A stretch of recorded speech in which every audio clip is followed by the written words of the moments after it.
To check your transaction history on DoorDash, follow these simple steps. This guide will help you navigate the app or website to find your past orders and payment details. Step 1. Open the DoorDash app or website. Launch the DoorDash app on your mobile device or visit the DoorDash website on your computer.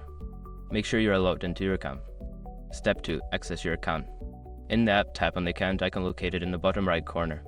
On the website, click on the profile icon in the upper right corner. This will take you to your account settings. Step 3. Go to Order History. Look for the option labeled Orders or Order History. Tap or click on it to view a list of all your past orders placed through DoorDash. Step 4. Review transaction details.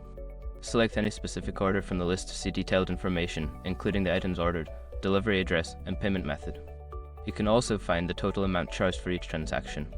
Step 5. Download or export history if available. If you need a record of your transactions, check if there is an option to download or export your order history. This feature may vary based on the app version or website updates. By following these steps, you can easily access and review your transaction history on DoorDash. If you have any further questions, feel free to reach out to DoorDash support for assistance.